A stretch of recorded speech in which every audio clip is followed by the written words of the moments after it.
कथा कहती है, शिव महापुराण की कथा कहती है, अग्नि पुराण, पद्म पुराण, नर्मदा पुराण हमको वर्णन करती है।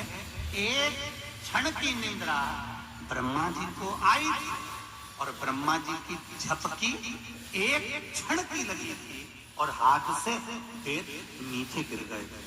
पेट नीचे गिरे, हयग्रीवा ने धारण कर लिए और चारों तरफ पानी पानी हो गया और पूरी पृथ्वी पानी में, जल में मग्न होने लगी। जरा विचार करिएगा, एक क्षण की निद्रा ब्रह्मा जी को आई और पेट हाथ से चले गए और पानी पानी हो गया। और हम कहते हैं कि देव सोनी एकादशी पर देवता सोते हैं और देव उठनी पर उठते हैं। अगर 4-6 महीने जम के अगर वो सो गया तो एक भी नहीं दिखेगा भीकण का।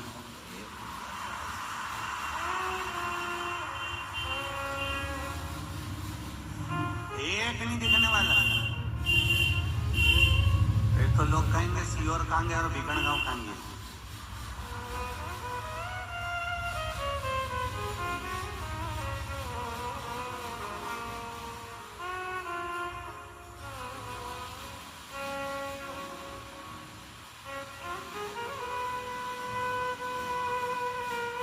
महाराज, ये सोने की तो भगवान की लीला। अगर सही तरीके से देखा जाए तो मेरा परमात्मा कभी नहीं सोता। वो तो हर पल, हर घड़ी, हर क्षण आपके लिए तत्पर बैठा रहता है। आपने आवाज लगाई और वो भागा। जैसे घर की मां, छोटा सा बच्चा पास में सो रहा है, पिताजी भरचक नींद में सो रहे हैं, भर्राटे भुर्राटे भर के।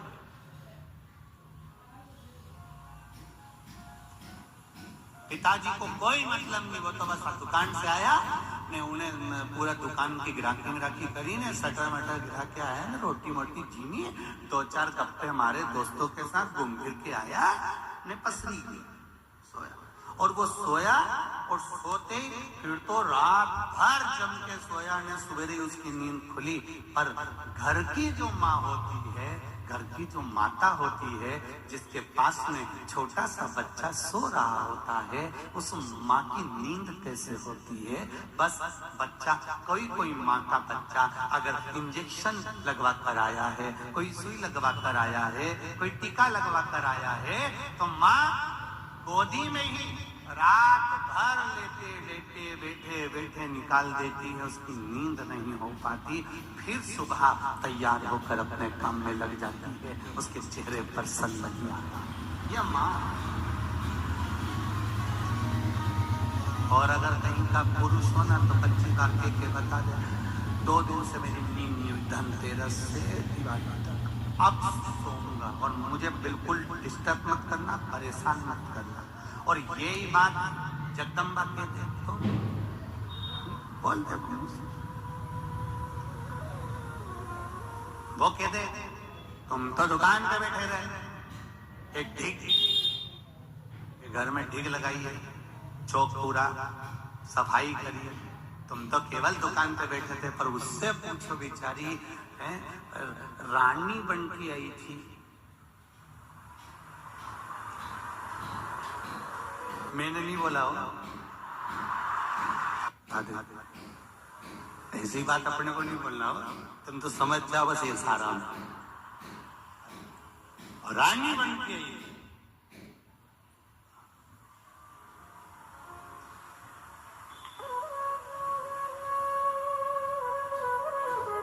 करवा चौथ पे कितनी सुंदर तैयार हुई थी,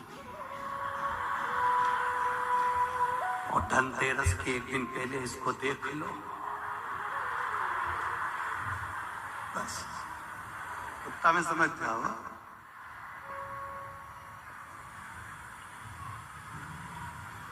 फिर तो छोरा छोरी भी जरा सा अगर पांव धरते नहीं लिपा हुआ पे, तो फिर थोड़ी सी देर में जगदम्बा काल रात्रि बन सकती है।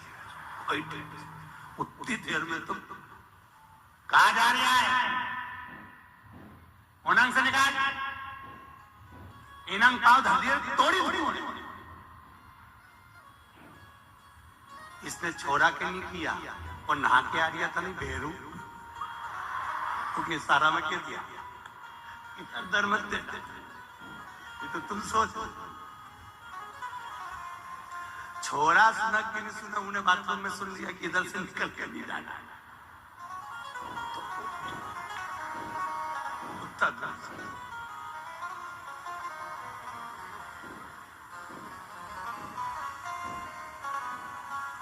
अब विचार करिएगा जरा कि कितना कितना भाव व्यक्त किया गया है, कितना आनंद का भाव सम्मुख में लाया गया। क्या नारी काम नहीं करती? करती है। क्या उसको थकान नहीं होती? होती है, तुमसे ज्यादा होती है। उसके बाद भी रात को 10-11 बजे तक सफाई कर कर फिर सोना, सवेरे फिर जल्दी उठना, फिर त्योहार का भोजन की तैयारी करना, फिर काम में लग जाना। बस घर की जो माँ होती है उसी तरह मेरा परमात्मा होता है, कभी नहीं सोता, वो जागता रहता है। वो परमात्मा।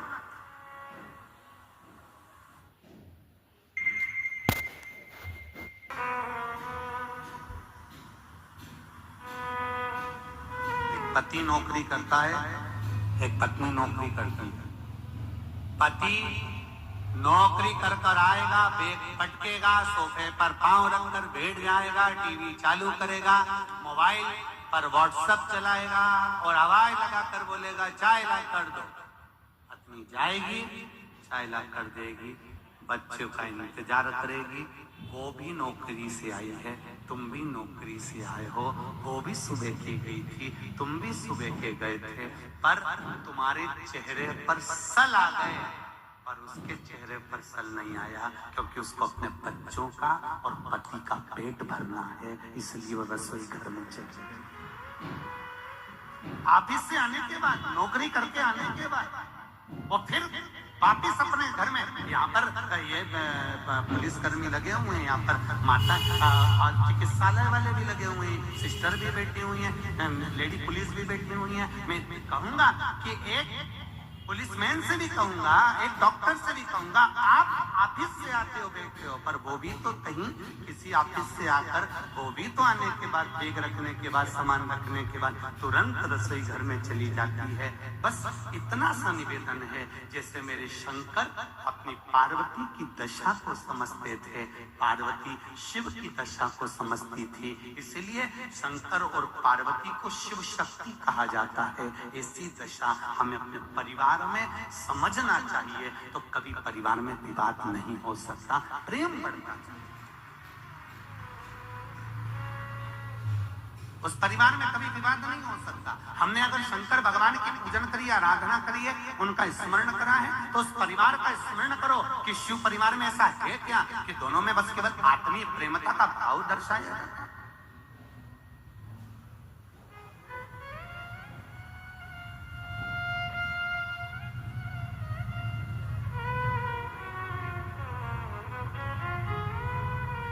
देवराज नाम का ब्राह्मण के घर में जन्म लिया, ब्राह्मण कुल में जन्म लिया, पर गलत संगत में पड़ गया था। केवल पत्नी भी अच्छी थी, बच्चे भी अच्छे थे, कुटुंब भी अच्छा था, सारा सब कुछ अच्छा था। और ऐसा नहीं है कि भगवान किसी का पेट नहीं भरता, भगवान भरता है। आंवला नवमी की कथा कहती है, आंवला नवमी का स्मरण करता है कि भगवान नारायण कर्मठ बदले, तो माता लक्ष्मी जी ने पूछ लिया, प्रभु निंद्रा से जाग गए हो क्या? भगवान विष्णु ने कहा मेरा उठने का तो, अब देखो तुम्हारा उठने का समय अगर शाम को सुबह 5:30 बजे है और उसके पहले आपकी नींद खुल जाती है, तो आप पलंग पर पड़े रहते हो, नेत्र भले खुले रहें और उठोगे 5:30 बजे ही, पलंग छोड़ोगे 5:30 बजे ही।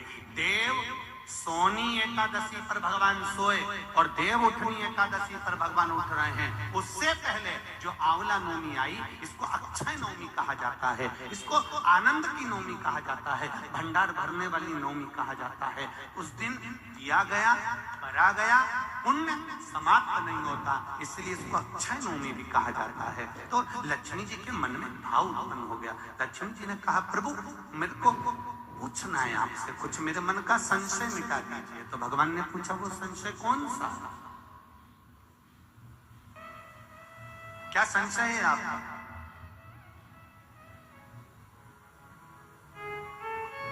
मेरा संशय केवल इतना सा है, क्या सोने से पहले आपने भगवान शंकर को पूरी सृष्टि का भार दिया था? क्या शंकर भगवान पूरी सृष्टि को सही से चला रहे हैं? आपको ज्ञात है? भगवान विष्णु बोले हाँ,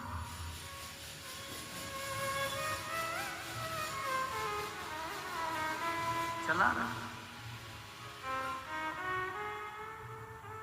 एक वो लाइन बड़ी सुंदर भाव में कहते, रचा है सृष्टि को जिस प्रभु ने, वही सृष्टि चला रहे।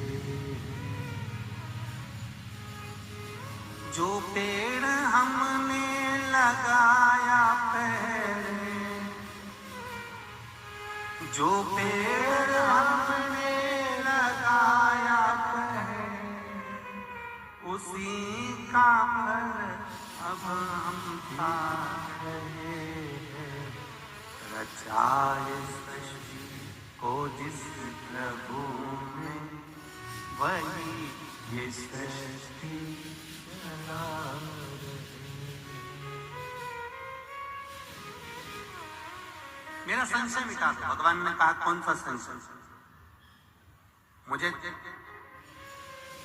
थोड़ी सी परीक्षा है।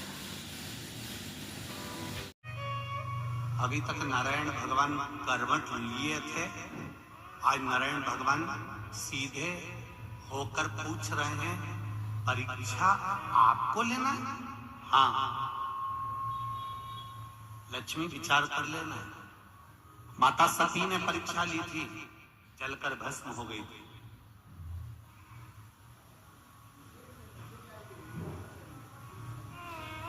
माता ज्योति ने परीक्षा ली थी, ज्योत के रूप में जलती रही।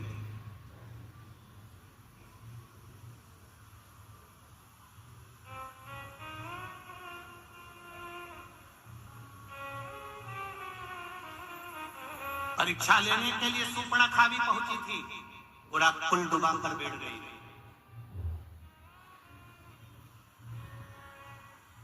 फिर विचार कर ले लक्ष्मी, परीक्षा लेना सरल है, पर परीक्षा का रिजल्ट बड़ा कठिन है। लक्ष्मी जी बोली नहीं नहीं, मेरे को तो बस केवल एक परीक्षा लेना है, क्या भगवान शिव पूरी सृष्टि के भार को सहज अच्छे से संभाल रहा है? तो नारायण ने बोला, लक्ष्मी तुम्हारे मन में क्या शंकर भगवान के प्रति भेद उत्पन्न हो रहा है? शिव जी के प्रति भेद उत्पन्न हो रहा है? मेरा एक निवेदन ठिकन गांव की धरा से संपूर्ण श्रोता भाइयों से निवेदन है, शंकर भगवान पर कभी भेद उत्पन्न मत करना। क्या शिव जी को जल चढ़ाने से ऐसा होता है? क्या बेलपत्री खाने से ऐसा होता है? पहले चढ़ाकर देखो, खाकर देखो, लाभ हो तब विचार करिए। क्या हाँ होता है? एक पत्र आया है, देखिए।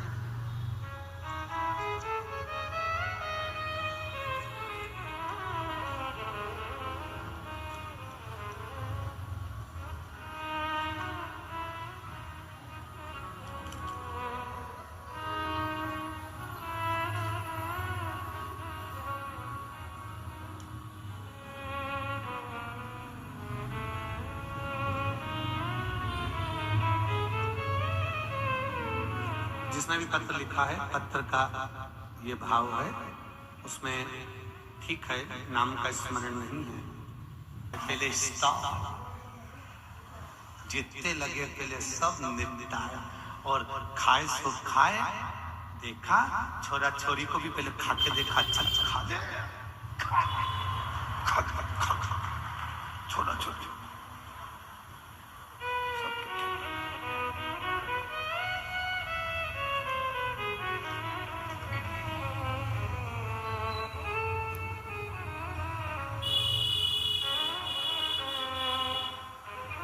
अब गणेश जी ने खाया, इतना भोजन पाया, इतना भोजन पाया, सारा भंडारा खाली हो गया। कुबेर जी की पत्नी कुबेर जी के पास दौड़ कर गई, स्वामी स्वामी स्वामी करते हुए। कुबेर जी ने पूछा क्यों घबरा रही है, क्या हुआ?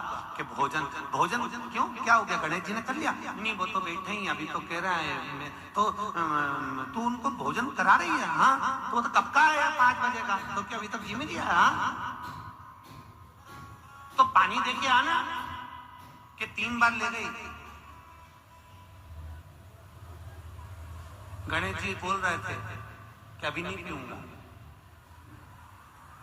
तो पूछ ले कब पिएंगे? तो क्या आधा पेट भरा तब पीऊंगा। कभी आधा भी नहीं हुआ? नहीं। तो भोजन करा। तो क्या कुबेर के भंडार में जितना भोजन था 33 कोटि देवताओं का बना था, सब जीन दिया। सूखा माल तो क्या सूखी सामग्री अंदर आने नहीं दे रिया। रसोई घर तक तो पहुंचती नहीं, हॉल में रोक के निपटा जाता है। कुबेर जी दौड़कर भगवान शिव जी के पास गए। प्रभु गणेश जी, शंकर जी ने पूछा गणेश जी को क्या हुआ? बस सब खा गए। 7 बजे मेरे यहाँ पर 33 कोटि देवता आएंगे, मेरी हंसी उड़ जाएगी ना। भगवान शिव ने कहा था कुबेर, तूने मेरे दरवाजे पर आकर कहा था कि आप चिंता मत करो, मेरे यहाँ इतना भोजन बनेगा, इतना भोजन बनेगा, कोई भूखा नहीं जाएगा। खूब जोरदार में भंडारा करूंगा। ये जानकर भगवान शिव ने कहा इतनी ऊंची वाणी नहीं बोलना चाहिए, बोलना चाहिए तो एक बात बोलो, जैसा भोलेनाथ कराएगा वैसा कर दिया जाएगा। हमारी सामर्थ्यता नहीं, हमारी सामर्थ्यता नहीं कि हम कर सकते।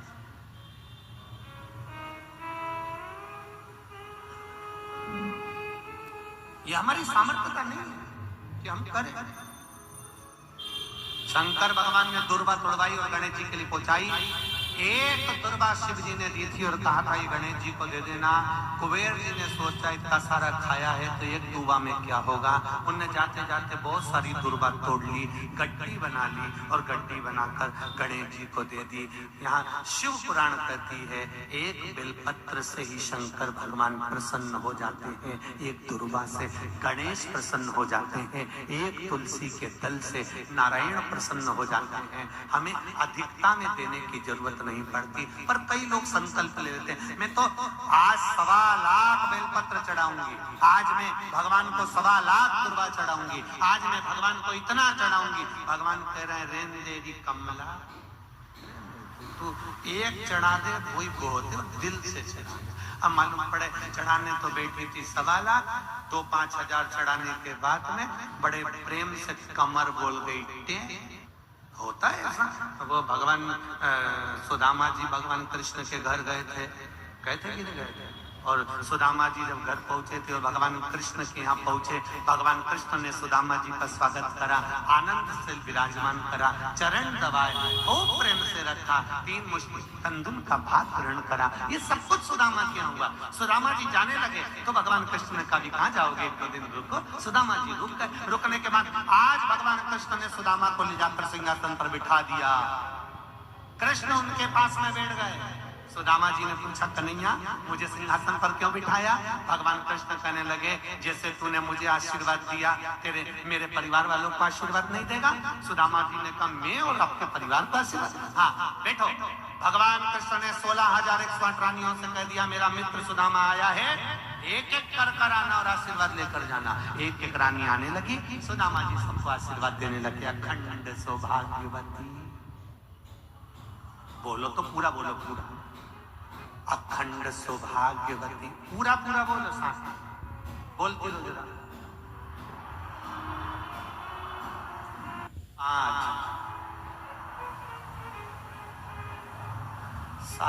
चुप क्यों की जल्दी की बोलो। 8 बोलती जाओ और हाथ हिलाती जाओ। अखंड सौभाग्यवती बोलती जाओ। हम चुप हो जाए तुम बोलती रहो। हाथ हिला हिला के बोलो जरा जम के। 10 अखंड सौभाग्यवती भव। 11 अखंड सौभाग्यवती, अखंड सौभाग्यवती भव, अखंड सौभाग्यवती भव। 25-30 निकले। सुदामा जी बोले कन्हैया तेरी है? हाँ अपनी चलने दे। सुदामा जी बोले, सौभाग्यवती भव, अखंड गायब हो गया।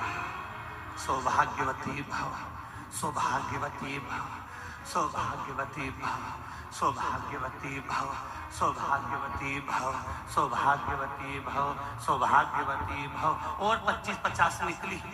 देख ये भी अपनी है। हाँ चलने दे। भव भव भव भव भव भव भव भव भव भव। सुदामा जी ने कृष्ण से पूछा, ये भी तेरी है? हाँ। और चलने दे। हो हो हो हो। सुदामा जी कृष्ण से बोले, इधर आ, एक बात सुन ले, मेरी तरफ से तेरे को आशीर्वाद दे देता हूं। अगर इन सबको आशीर्वाद देता रहा तो मेरी पत्नी को सौभाग्य का आशीर्वाद की जरूरत पड़ जाएगी। तेरे हाथ जोड़ू, मुझे मेरे घर छोड़ दिया। दादा इनको मैनेज कैसे करता होगा? तेरे हाथ, मुझे मेरे घर छोड़ दिया। भगवान कृष्ण बोले, सुदामा अभी तो मेरी धर्म पत्नी आएंगी 16,108, उसके बाद मेरे बच्चे आएंगे। भगवान सुदामा जी ने पूछा, कितने हैं? भगवान कृष्ण ने कहा, एक एक रानी के 11-11, 1,77,186। सुदामा जी नीचे चिंता। उन्होंने कहा, दादा रे ये घर है कि जिला? समझ नहीं गया। तू रे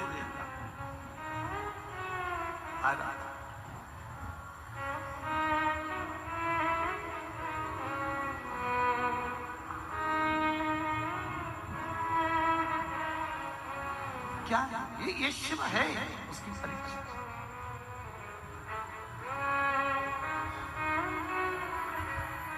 सुन भक्तों की पुकार, होके नंदी पे सवार, काशी नगरी से आया ये मेरा भोलेनाथ। लक्ष्मी जी भगवान शिव को परीक्षा के लिए निमंत्रण दे रहे, और भगवान आए। भगवान विष्णु ने मना करा, परीक्षा मत लो। भक्त की, भगवान की कभी परीक्षा नहीं ले, मत ले परीक्षा। पर नहीं, आपकी आज्ञा होगी तो मैं अवश्य देखना चाहती हूं कि सृष्टि का वर्णन, सृष्टि का जो निराकरण है, सृष्टि का जो भाव है वो सही चल रहा है, सृष्टि का संचालन सही चल रहा है कि नहीं चल रहा, मुझे देखना।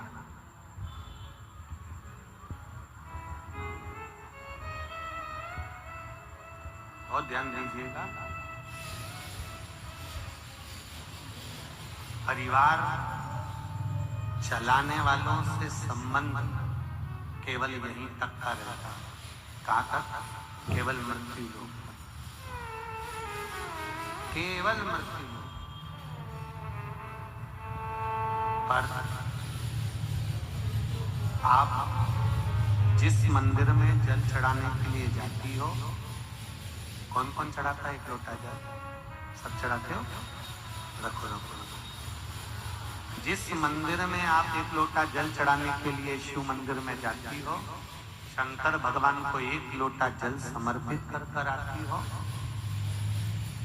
शिव पुराण कहती है, परिवार चलाने वालों से संबंध केवल मृत्यु लोक तक रहता है, और शंकर जी पर जल चढ़ाने वालों का संबंध अंत वैकुंठ तक रहता है। वो संबंध समाप्त ही नहीं, वो संबंध कभी समाप्त नहीं।